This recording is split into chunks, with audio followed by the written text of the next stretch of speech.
All right, welcome to part 4 of the Thor project. So this tutorial we're going to go over creasing and what it can do and why it's important to understand what it's about in terms of bringing an object into Mudbox. That's where we're at right now. We're starting off with two objects. I'm just hit the W key so you actually see the polygon. So on this one on the left, you can see this one has no edge loops to hold the form, where this one does. You can see the extra additional edge loops in there. If I zoom in, you can see them kind of doubled up to hold the edges on that one. So we'll look at the crease one first. I'll go ahead and select that. And I will hit the Shift D key, and I'll hit it a couple of times. Shift D actually adds subdivisions, and if I click off and then turn off the W, you can kind of see it smooths it out. And it does an okay job with creasing. Creasing isn't the best, but you can see here it holds the form to some degree.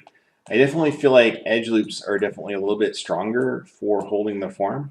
And you'll see that when I select the edge loop one here, and I'm going to hit Shift D twice here, and then click off just so you can see it. And you can see how like there really is a shine here on that edge here versus this one. So creasing will take you only so far. But it is an option that is good, especially for assets that are not necessarily hero assets, but something that might be in the background of a game or an asset on like a film production. Depends on what purpose you're going to do it for. But you can see the higher level of detail in terms of the edge loop tool versus creasing. But I do want to show off, how to create creases in Maya. So we're going to jump back into Maya here real quick. And where we left off, again, we started with this base mesh, we divided it, and we added edge loops. And I made a copy of this over here so that we can create creases, essentially like we have here. And so I'm going to go ahead and go into edge mode again by right-clicking and just basically click on one of these edge loops, and I can just double-click actually to select the whole edge loop there. And I'm going to hit the Q key, it'll just be easier to see here, and I'm going to hold the Shift key and then double-click. Now, you can see here it didn't go all around, so I'm going to hold the Shift key and double click on this line, double click at the bottom here, and double click on the side. And now it will have created that whole edge loop around there. So some loops don't go all around on the ends because of the way it's divided up or created, usually through extrusion. So again, I'm going to hold the Shift key, double click here, double click here, double click here, and double click on the end there. And then I'll double click on this loop here.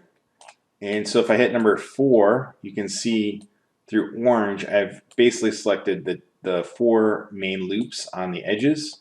Now I need to select the ones on the sides here. So I'll hit number 5 to go back to shaded solid. So basically with these guys, I don't want to double click because that'll select these edges down here.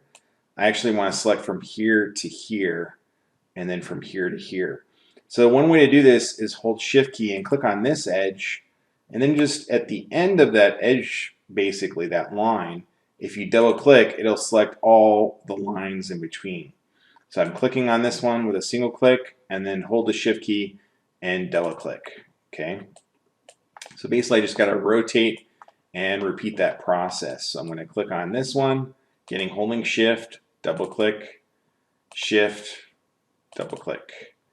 And now I have that whole side. Now I'm going to go to the other side over here. And so one thing that can be problematic is right now I have all these objects here. So I'm going to go back into object mode here. And I'm going to isolate this object by clicking on this. I can also hit Control 1. We'll isolate select. And so now I can go back to edge loop. And I'll actually remember the edges I have selected as long as I don't click out anywhere, which is pretty good.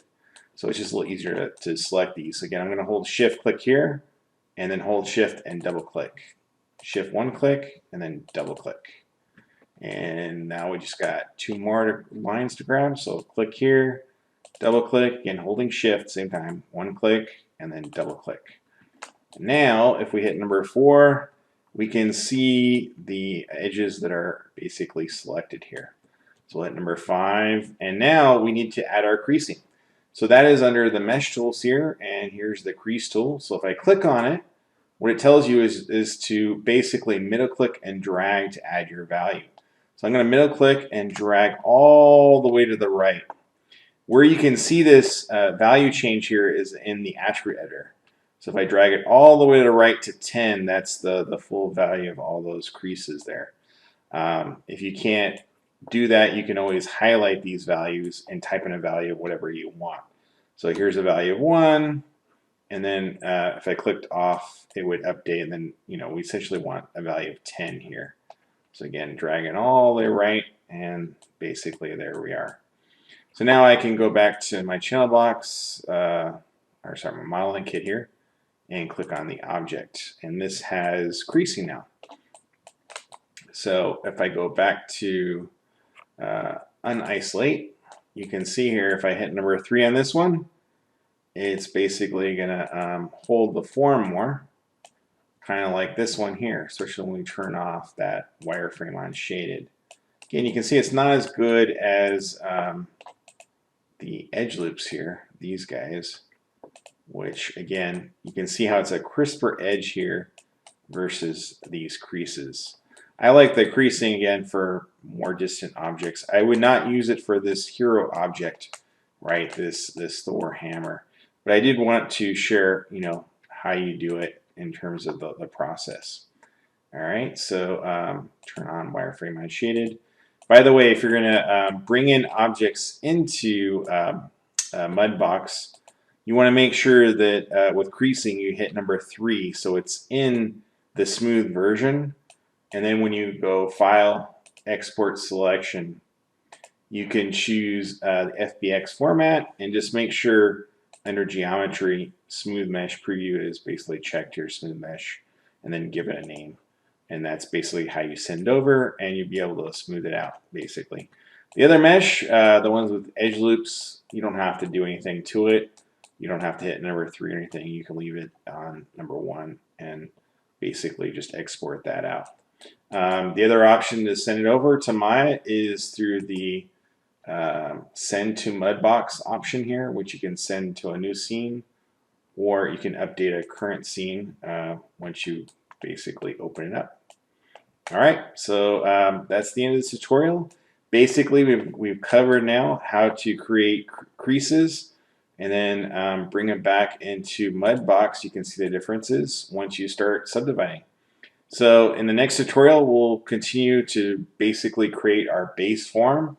We'll add additional parts to get to that Thor hammer. Until next time, see you soon. Cheers.